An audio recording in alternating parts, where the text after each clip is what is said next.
علی فرماتے ہیں علیو نقطو تحیت البے، علی تو بے کے نیچے کا نقطہ ہے، قرآن کو سمیٹو اور والناس کی سین سے ملا دو تو بس ہو جائے گا، اب پلٹ دو تو سب ہو جائے گا۔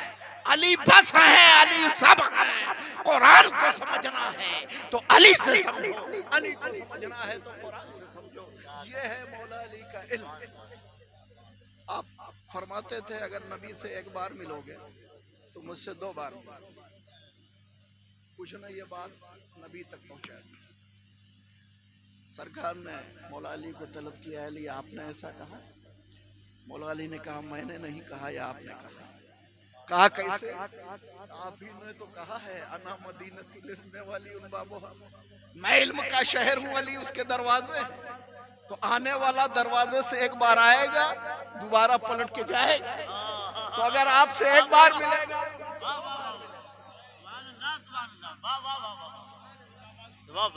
یہ ہے مولا علی کے ذات۔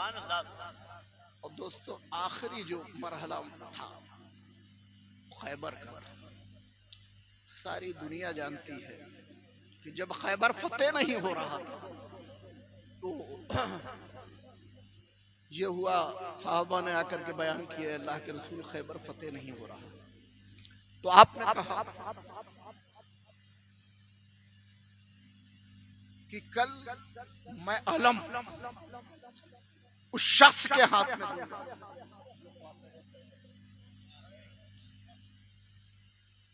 جب صبح ہوئی تو سبھی منتظر تھے، کاش علم ہم کو مل جاتا، کاش علم ہم کو مل جاتا، لیکن آپ کی نظریں چاروں طرف مولا علی اٹھا لی نہیں، کہا وہ تو آشوب چشم میں مبتلا ہے، ان کی آنکھ دکھ رہی ہے، وہ تو نہیں آئے۔ تو آپ نے ان کو طلب کیا، حاضر ہوئے، آپ نے اپنا لعاب دہن لگایا، ہاتھ درست ہو گئے، آپ نے پرچم اسلام مولا علی کے ہاتھ میں دیا، اور آج تک تاریخ اس بات کی شاہد ہے کہ شجاعت کے جو جوہر مولا علی نے خیبر میں دکھائے، دنیا میں اس کی کوئی مثال نہیں ہے۔ خیبر کا وہ دروازہ جس کو 40 لوگ مل کر کے کھولتے تھے، 40 پہلوان مل کر کے اس کو کھولتے تھے، اس دروازے کو مولا علی نے شاہ مردہ، شیر یزدہ، قوت پروردگار، لا فتح الا علی، لا سیف الا ذوالفقار، آپ نے جب اس دروازے پوری فوج اسلامی داخل ہو گئی قلعے کے اندر، آپ نے اس دروازے کو جب نچا کر کے پھینکا تو 40 گز کے فاصلے پر جا کر کے گرا۔ آج بھی خیبر کا قلعہ چیخ کے دیتا ہے گواہی، کچھ شک نہیں کہ قوت یزدہ نہیں ہے۔ آج بھی ہوگر ابراہیم سے ایمان پیدا، آگ کر سکتی ہے اندازے گلستہ پیدا، اور تیرے میکدے میں کمی نہیں، جو کمی ہے ذوق طلب میں ہے، جو ہم مانگنے والے تو آج بھی وہی وعدہ ہے، وہی جام ہے۔ انسان کو بیدار تو ہو لینے دو، ہر قوم پکارے گی ہمارے حسین، وما علیہ البلاغ، وآخر دعوانا الحمدللہ رب العالمین۔ آپ تمام نبی سلام علیکہ، سلام علیکہ یا حبیب، سلام علیکہ، صلوات اللہ علیکہ یا رسول اللہ، یا حبیب اللہ۔ آپ کا تشریف لانا وقت بھی کتنا سہانا، جگمگا اٹھا زمانہ، حور گاتی تھی ترانہ، یا نبی سلام علیکہ۔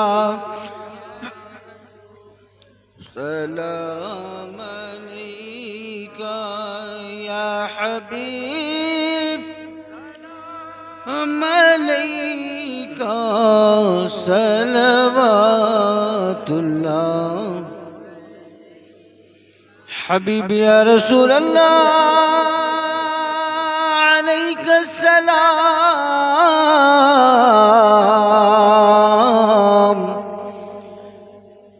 صدقہ دو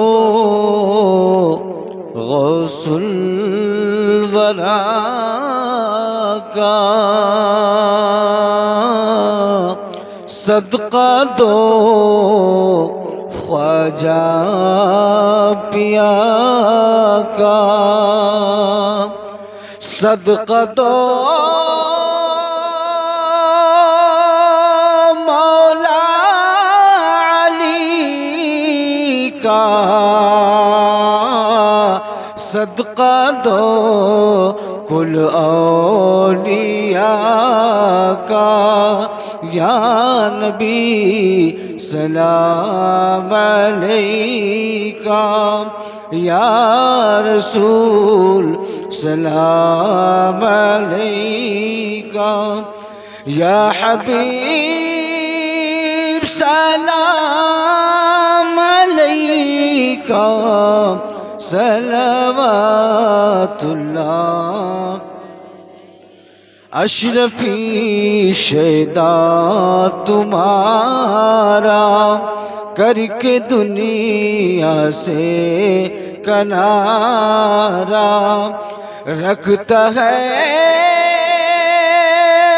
تم سے سہارا لو خبر جلدی خدا را یا نبی سلام یا رسول سلام علیکہ یا حبیب سلام علیکہ صلوات اللہ عليك الصلاة والسلام عليك يا رسول الله الصلاة والسلام عليك يا حبيب الله الصلاة والسلام عليك يا نبي الله الصلاة والسلام عليك يا نور من نور الله وعلى آلك وأصحابك يا شفيعنا يوم الجزاء. دعا کرنا حضرات.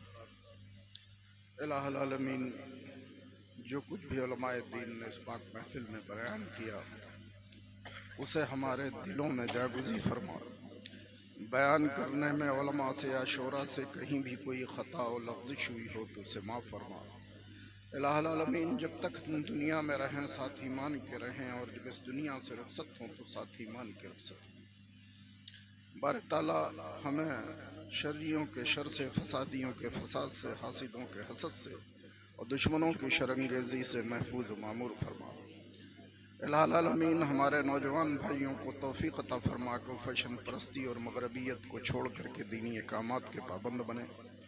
ہمارے بڑے بزرگوں کو توفیق عطا فرما کہ وہ آنے والی نسلوں کے لیے مشعل راہ بنے اور روزہ و نماز، حج و زکوٰۃ اور دینی احکامات کے پابند بنے. بارک تعالیٰ ہم میں سے جو کاروبار کر رہے ہیں ان کے کاروبار میں ترقی عطا فرما. ہم میں سے جو کھیتیاں کر رہے ہیں ان کی کھیتیاں سرسبز و شاداب رہیں. ہم میں سے جو پریشان حال ہوں ان کی پریشانیوں کو دور فرما. ہم میں سے جو بیمار ہوں انہیں شفائے کلی عطا فرما. ہم میں سے جو بے اولاد ہوں انہیں اولاد صالح عطا فرما.